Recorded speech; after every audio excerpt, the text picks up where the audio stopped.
Okay. ఎక్కడ join అయ్యారు institute? So Hyderabad. హైదరాబాద్‌లో జేఎన్‌టీయూ బ్రాంచ్‌లో జాయిన్ అయ్యాను. హ్మ్. సో మెయిన్‌లీ జావా ఫుల్ స్టాక్‌ని తీసుకున్నాను. సో హ్మ్. మెయిన్‌గా ఎక్కువ జాబ్ డిమాండ్ ఉందని చెప్పి జావా ఫుల్ స్టాక్. హ్మ్. ఆ తర్వాత ఎక్కువ రీసెర్చ్ చేస్తే మెయిన్‌గా ట్రైనింగ్ ప్లేస్‌మెంట్స్ గాని ఎక్కువ ప్రొవైడ్ చేస్తారని తెలిసింది. హ్మ్. అలాగా స్టార్ట్ అయ్యాను. ఓకే. కెన్ని మా అకాడమిక్ అయిపోక ముందలే వచ్చేసి కోర్స్ బిల్డ్ నేర్చుకున్నారు ఇక్కడ. చేసుకున్నాను. ఎలా ఉందండి? అంటే ఫ్యాకల్టీ మీకు ఏ విధంగా ట్రైన్ చేసింది? ఎన్ని మంత్స్ ట్రైనింగ్ తీసుకున్నారు మీరు ఇక్కడ? యాక్చువల్‌గా జావా ఫుల్ స్టాక్ వచ్చేసరికి 4 మంత్స్ కోర్స్ తీసుకున్నాము. సో హ్మ్. మెయిన్‌లీ మాకు యాప్టిట్యూడ్‌తో స్టార్ట్ చేశారు. ప్రసన్న సార్ అని. హ్మ్.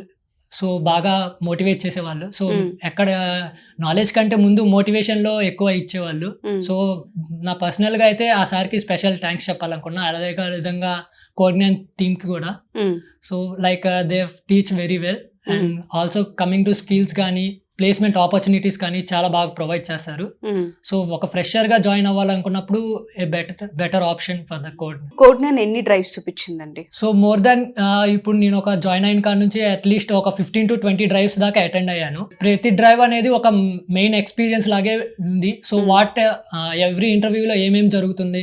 హౌ ద ఎక్స్‌పీరియన్స్ అనేది ఒక ఫ్రెషర్‌గా మంచిగా కెరీర్ బిల్డ్ చేసుకోవచ్చు. ఒక ఎక్స్‌పీరియన్స్ ఇంటర్వ్యూ అనేది ఏమేమి అడుగుతారు? నెక్స్ట్ హ్మ్. ఎవరికన్నా గ్యాదర్ చేయాలన్నా ఫ్రెషర్ ఒక జూనియర్స్ కానీ రికమెండ్ చేయాలన్నా ఇలాగా ఎవరన్నా అడిగినప్పుడు రికమెండ్ చేస్తానికి బెటర్ ఆపర్చునిటీ, బెటర్ ఎక్స్‌పీరియన్స్‌గా చెప్పుకోవచ్చు. ప్యాకేజ్ ఎంతండి? సో నాది 3.37 ప్యాకేజ్. ఓకే. ఏ కంపెనీ?